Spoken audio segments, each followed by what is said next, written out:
अस्सलाम वालेकुम। क्या हाल चाल? उम्मीद करते हैं कि आप खैरियत से होंगे और दुआ है कि आप हमेशा खुश रहें, हंसते और मुस्कुराते रहें और इसी तरह में अपना प्यार दिखाते रहें। बिल्कुल जी। मेरा नाम मोहम्मद। मैं हूं तारिक महमूद। मैं मोहम्मद यूसुफ। मैं इम्तियाज। आज हम जिस वीडियो पे रिएक्शन देने जा रहे हैं, इस वीडियो का टाइटल है to free Indians of colonial mindset change Port Blair related to Vijay Kurma. तो देखते हैं वीडियो और अपना रिव्यू कर देंगे। कौन करते हैं 3 2 1 वीडियो स्टार्ट। नमस्कार, वेलकम टू स्टडी आईक्यू। मैं हूं प्रशांत धवन। नाउ भारत को अगर बिल्कुल गुलामी की मानसिकता से आजाद करवाना है ना, तो ऐसे स्टेप्स लगातार हमको चलने होंगे। देखिए, भारत आजाद तो 1947 में हो गया था, अंग्रेज चले गए थे, मगर गुलामी की मानसिकता मैं कहूंगा आज भी कई जगह आपको मिलेगी। मेंटली आज भी एक कॉलोनियल माइंडसेट आपको मिलेगा। उसे रिमूव करने के लिए एक बहुत ही इंपॉर्टेंट स्टेप रिसेंटली चला गया है, पोर्ट ब्लेयर। अभी आपको दिखाऊंगा अंडमान एंड निकोबार आइलैंड्स, भारत सरकार की यूनियन टेरिटरी। उसकी कैपिटल का नाम रखा गया था एक ब्रिटिश नेवी ऑफिसर के नाम पर। कई दशकों से यह चलता रहा, किसी के माइंड में नहीं आया कि पोर्ट ब्लेयर, हम इसे पोर्ट ब्लेयर क्यों कहते हैं। क्या ये ब्लेयर वर्ड क्या हमारे कल्चर से है? क्या ये भारत की हिस्ट्री से रिलेटेड एक इंपॉर्टेंट फिगर थे? क्या इन्होंने यहाँ के नेटिव्स के लिए कोई बड़ा काम किया था? नहीं। फिर भी आप सोचो, एक जगह का नाम ही एक ऐसे आदमी के नाम पर जिसकी आज के समय एक्सटेंडेड फैमिली को पता भी नहीं होगा कि उनके परदादा ने कहां पर क्या काम किया था। फाइनली मैं कहूंगा एक बहुत अच्छा स्टेप लिया गया है। पोर्ट ब्लेयर का नाम अब बदल के श्री विजयपुरम कर दिया गया है। नाउ सबसे पहले मैप में आपको दिखाना चाहता हूं पोर्ट ब्लेयर है कहां पर, उसके बाद जो इसकी इंपॉर्टेंस है, और पीएम मोदी ने ओवरऑल जो मैं कहूंगा ट्रैजेक्टरी पकड़ ली है कि कॉलोनियल माइंडसेट से देश को निकालना है, ये हम जानेंगे। और इससे इवेंचुअली देश को लॉन्ग टर्म में क्या बेनिफिट होगा, ये भी हम समझेंगे। नाउ सबसे पहले तो यहाँ पे आप देख पाएंगे, ये यहाँ पे है अंडमान एंड निकोबार आइलैंड्स, और इसके साउथ में यहाँ पे आपको दिख जाएगा ये है पोर्ट ब्लेयर। पोर्ट ब्लेयर राजधानी है इस पूरी यूनियन टेरिटरी की। इसका इतिहास देखिए बहुत ही ज्यादा इंटरेस्टिंग है। पोर्ट ब्लेयर का मेंशन आपको रामायण पीरियड के आसपास ही मिलता है। रामायण पीरियड में इस एरिया को हंदुमन कहा जाता था। इवेंचुअली धीरे धीरे इसका नाम बदलता गया, वेरियस मैप्स में अलग अलग टाइप के नाम दिए गए। मार्को पोलो जब 13th सेंचुरी में आए यहाँ पर, तो इन्होंने इस एरिया को डिस्क्राइब किया एज अंगामेनियन। और फिर 17th सेंचुरी में ब्रिटिश लेफ्टिनेंट आर्चिबाल्ड ब्लेयर, जो उस वक्त लीड कर रहे थे royal Indian navy, actually east Indian navy कहना चाहिए, इसे ये लीड कर रहे थे, इनके नाम पर इस पूरी जगह का नाम रख दिया गया पोर्ट ब्लेयर।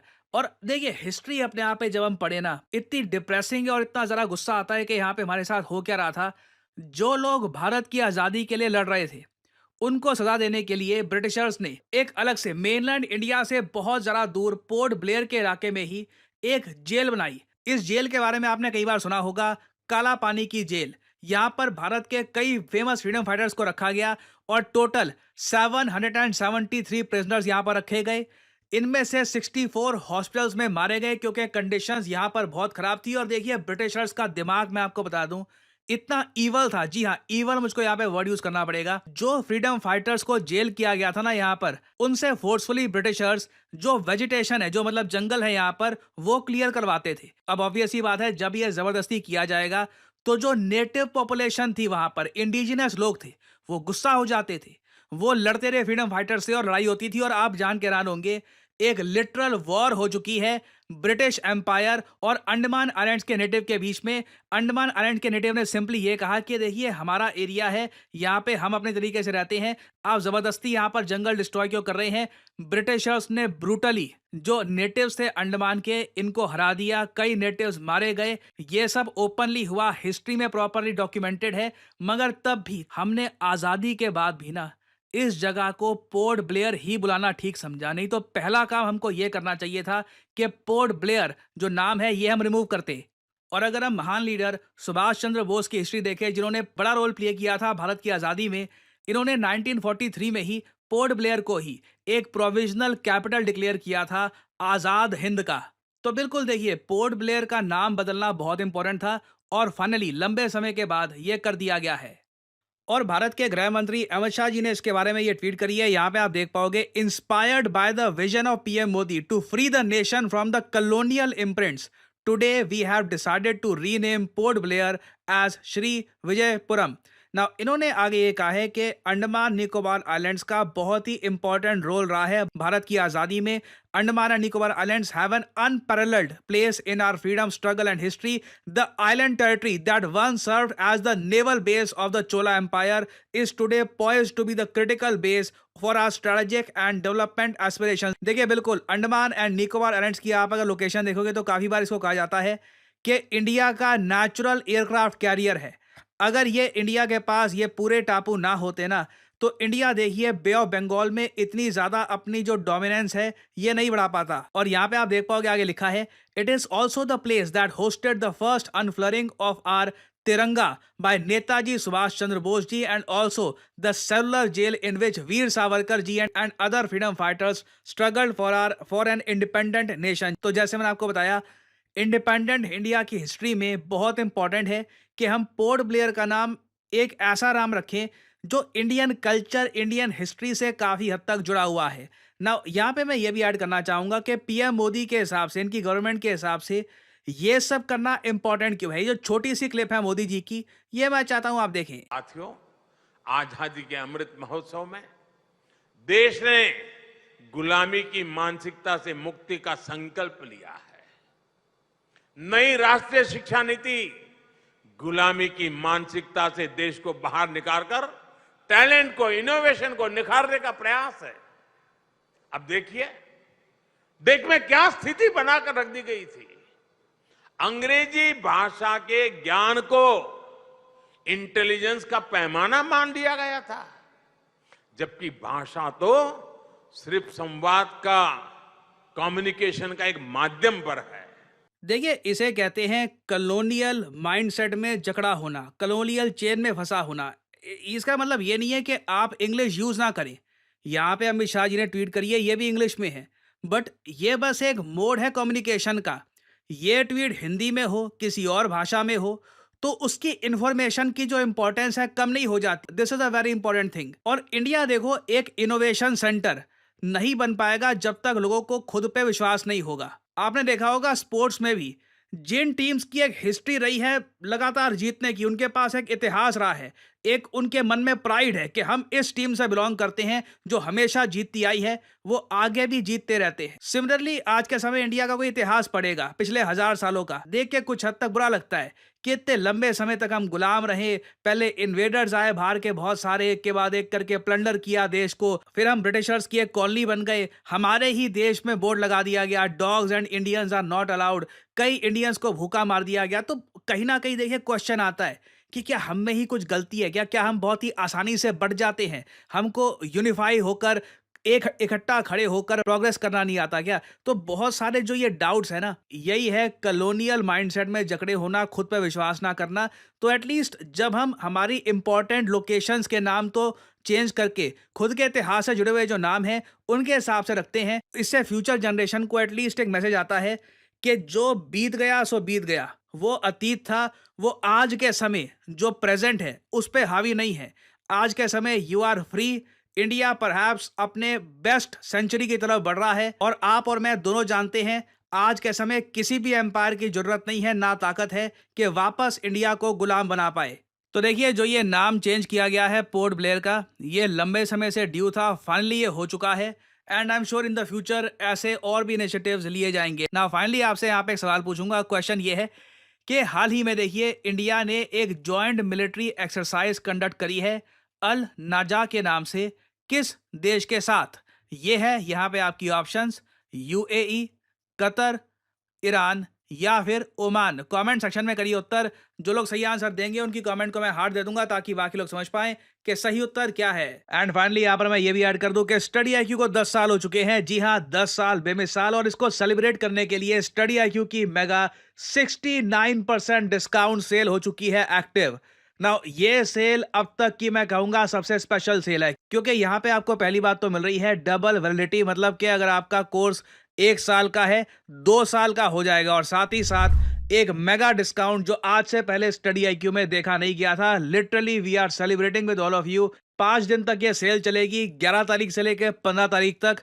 तो आपके पास ये गोल्डन अपॉर्चुनिटी है। आपको करना क्या है, सिंपली जाइए वीडियो के कमेंट सेक्शन में और यहाँ पे आपको ये लिंक दिख जाएगा यूपीएससी जीएस फाउंडेशन 2025 प्रतिज्ञा बैच का, और इस लिंक पर करिए क्लिक और यहाँ पे आप परचेज कर सकते हैं स्टडी IQ का लाइव यूपीएससी कोर्स, जहाँ पे आपको लाइव क्लासेस मिलती हैं। और साथ ही साथ ऐसा नहीं है कि लाइव क्लास आपने मिस कर दी तो आपका लेक्चर मिस हो गया, प्री रिकॉर्डेड क्लासेस भी आपके लिए ऑब्वियसली अवेलेबल होगी यहाँ पर। और यूजुअली इस कोर्स में आपको मिलते थे 18 महीने की, 18 महीने की आपको यहाँ पर मिलेगी वैलिडिटी। इस सेल के अंडर यहाँ पे आप देखोगे 18 + 18 टोटल 36 महीने की वैलिडिटी यहाँ पे आप करोगे एंजॉय। और साथ ही साथ प्राइसेस ये ऑलरेडी काफ़ी कम है, बट ये भी पे करने की ज़रूरत नहीं है। सिंपली यहाँ पर कोड डालिए PD10 और प्राइसेस और भी बहुत ज़रा गिर जाएंगे। बेसिकली आप हर महीने के 600 रुपये पे कर रहे होंगे बस, और आप घर बैठ के यूपीएससी एग्जाम की कर सकते हैं preparation. So use the code PD10 and save money. याद रखिएगा ये सेल कुछ ही दिन के लिए है, make the best of it. Use the code PD10 and start your UPSC journey. और इसी नोट के साथ यह है वीडियो का अंत। Thank you for listening and as I always say, may the gods watch over you. Video खत्म हो गई भाई साहब, दे रहा है दुरुस्त है। एक और भी यहाँ पे शेर चिपका है, वो हजारों साल नरगिस अपनी बेनूरी पर होती है, बड़ी मुश्किल से होता है चमन में दीदा वर पैदा होता है। तो भाई बात ये है कि भाई दे रहा है दुरुस्त है। मोदी साहब ने जो काम किया ना, ये काबिल तारीफ है। और मेरे हिसाब से जो एक साफ जाहिर है कि भाई एक बंदे की बेस होती है, माइंड सेट होता है कि वो किस तरफ है। अगर आज भी इतने साल जो है 70, 75, 78 साल जो है गुजरने के बाद भी बंदा वो एक गुलामी की सोच से रहे तो भाई फर्क तो पड़ता है।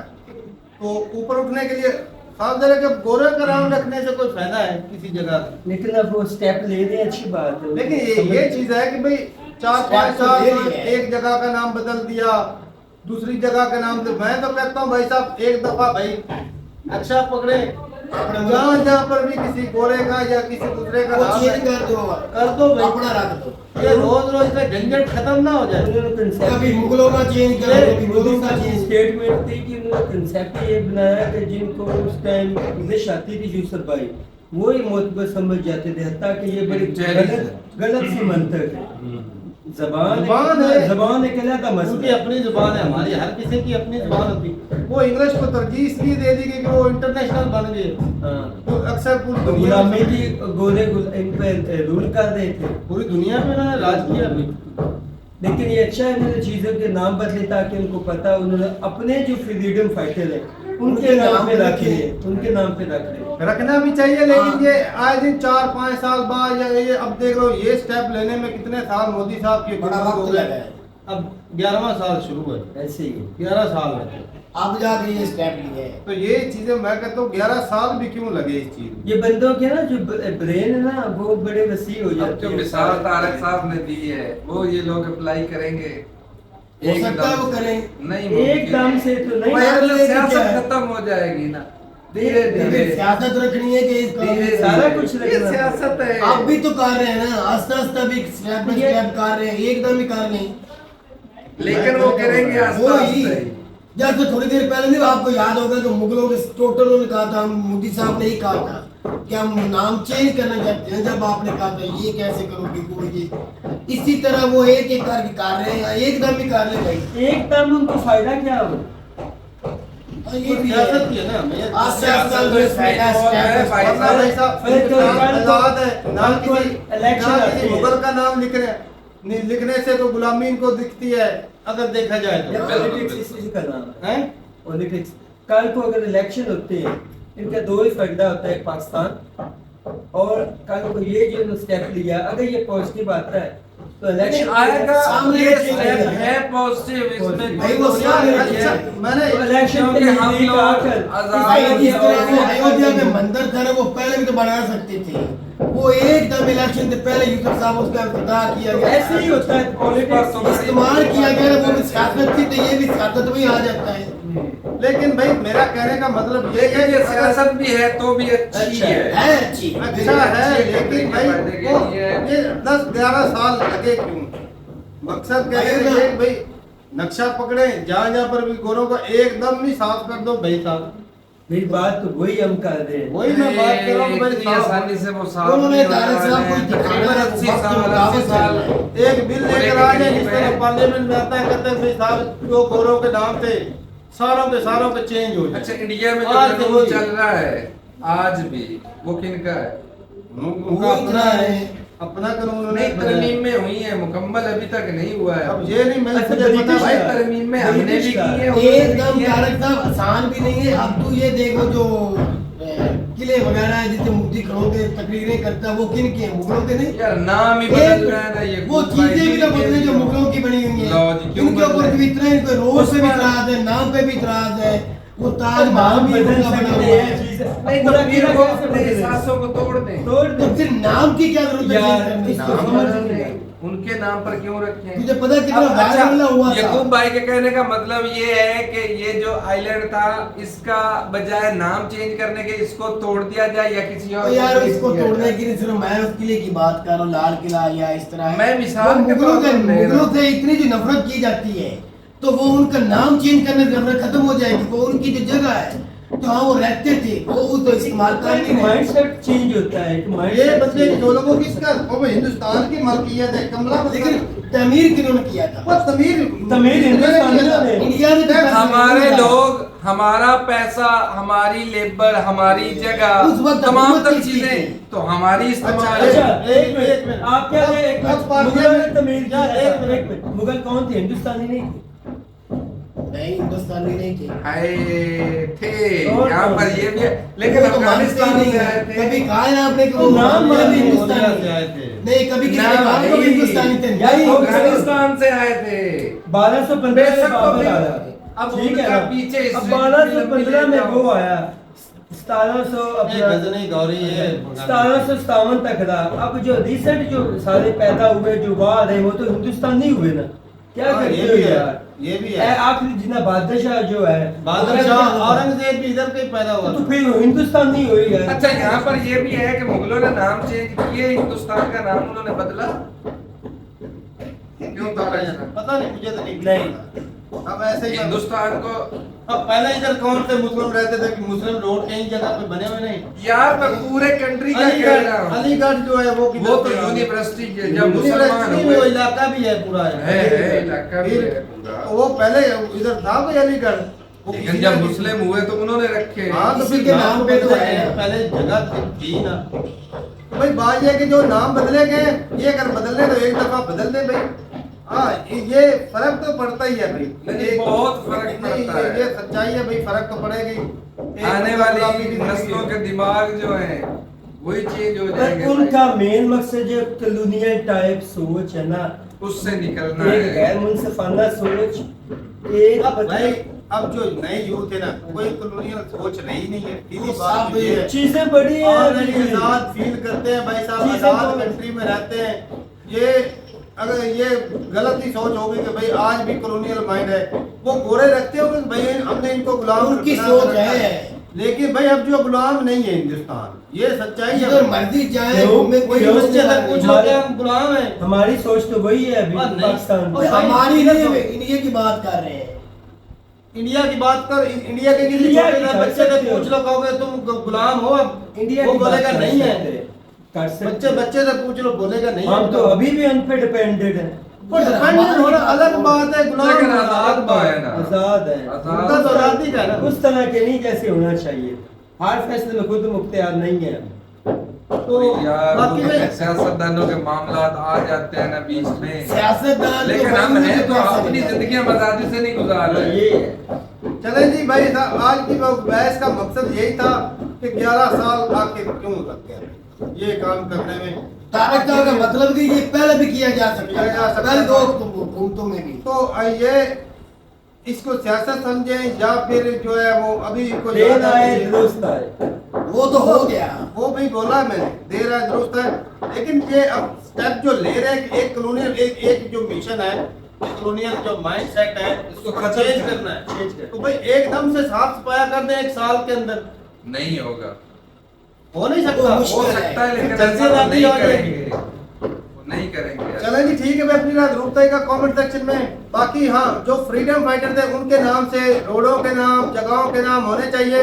और अगर कॉलोनियल माइंड वाली जो मानसिकता अगर खत्म करनी है तो जो हिंदुस्तान का बना हुआ पार्लियामेंट था उसको मुकम्मल तौर पे भाई साहब बलडोजर फेर दे योगी बाबा वाला, तब जाके पता चलेगा कि भाई साहब यहाँ पे जो हुकूमत अभी चल रही है ना, ये पार्लियामेंट भी हमारा है और हुकूमत भी हमारी है। तो ठीक है भाई, अपनी जरूरत है कमेंट सेक्शन में मिलते नहीं, तब तक के लिए इजाजत दी।